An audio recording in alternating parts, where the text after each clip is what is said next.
The story begins with Joanna. Joanna lives a rather boring life, spending her days watching movies and reading magazines.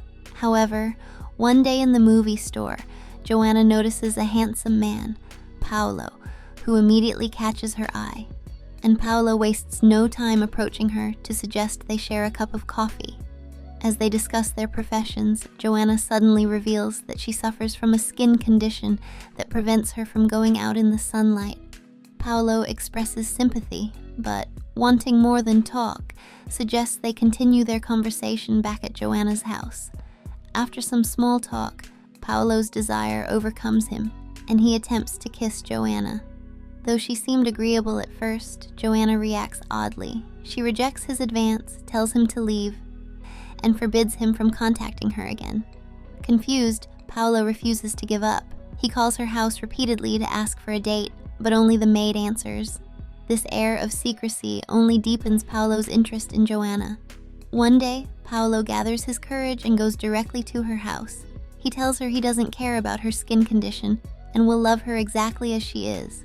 Joanna simply asks him to leave again. Unwilling to surrender, Paolo returns that same night. Seeing his persistence, Joanna decides to confess the truth. She is a vampire. Paolo dismisses her claim as nonsense. Joanna offers to prove it, taking him to her bedroom where she asks him to chain her hands and feet to prevent her from breaking free. Then, Joanna invites Paolo to engage in intimate activities. Paolo is confused but accepts the offer. As Joanna becomes aroused, her fangs extend and she becomes feral.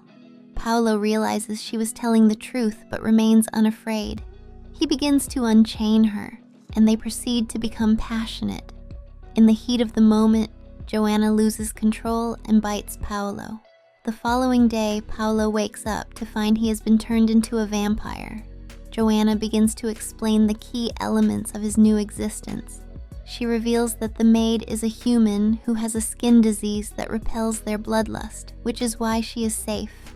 Joanna herself clarifies that she does not consume human blood, but feeds on animals. She instructs Paolo that he must consume blood regularly, or he will begin to lose control. His new life is eternal, unless he is exposed to sunlight for too long or his head is severed. Life was going well for the couple, but excitement soon arrives in the form of Mimi, Joanna's sister. Mimi is somewhat unstable and lacks self-control, constantly feeding on humans and turning anyone she fancies into a vampire. Joanna has always disliked Mimi's reckless behavior. Mimi announces that she will be staying in the house for a while. We learn that the large house is not Joanna's property, but belongs to a wealthy, famous vampire actress who lent it to them. The next day, Mimi starts creating tension by telling Joanna that it was cruel to turn Paolo into a vampire, as his new life will be difficult.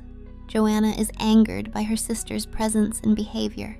She calls the owner of the house to inform her that Mimi is dangerous and unstable and cannot stay there. The owner replies that she had spoken with Mimi, who promised to behave, but this turns out to be false. Mimi is truly out of control, attacking and converting humans non-stop. Joanna confronts her sister, demanding she leave because she poses a danger to everyone. Mimi threatens Joanna, warning her to stay out of her affairs and asserting that she can do as she pleases, although she mentions she will soon leave for a different location. Suddenly, Paolo's agent appears, having come to look for him after losing contact.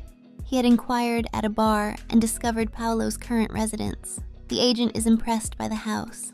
Paolo assures him his work is progressing well and shows him some of his latest pages. They have dinner, and the agent comments to Joanna on how much Paolo has changed for the better thanks to her, noting that he used to be solitary and write strange books. The agent eventually gets drunk and asks Joanna if he can stay the night. Joanna agrees. That night, Joanna has disturbing dreams where she sees the agent being sent to the great beyond. Upon waking, Joanna realizes the dreams were actually a reality. She had attacked the agent during the night and killed him because she couldn't control her bloodlust with a human so close. She cleans up all traces and decides not to tell Paolo. Joanna feels deep frustration over her actions, believing her impulses have returned due to the stress caused by Mimi's presence. She calls the house owner again, informing her that Mimi is completely out of control, endlessly attacking and turning humans, and must leave immediately. The owner replies that Mimi had promised to leave soon. This conversation is overheard by the maid. One day, Paolo is taking a shower when Mimi appears and begins to seduce him. She succeeds in persuading him, and they engage in intimate relations. For Mimi, this was a way to get revenge on Joanna for treating her poorly. Paolo feels guilty and confesses to Joanna that he was intimate with Mimi. Joanna begins to cry but uses the moment to confess her own secret. She had attacked and killed his agent. They realize the importance of honesty in their relationship and understand that they are not perfect, but they can support each other and overcome their flaws. They forgive each other and decide to move forward. Meanwhile, Mimi is driving home when a deer appears in front of her car, causing her to lose control and flip the vehicle. She is rendered unconscious for hours until dawn breaks. Mimi wakes up and is fully exposed to the sunlight, causing her to begin burning slowly. As she desperately tries to escape, she is confronted by the maid. The maid, having overheard Joanna's conversations, knew that Mimi was an evil vampire who attacked humans. Because of this knowledge, the maid refuses to help Mimi. Instead, the maid ensures Mimi's demise.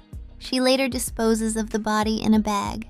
Finally, Joanna and Paolo decide to travel to another city to start a new life together, accepting each other for who they are and embracing their eternal future.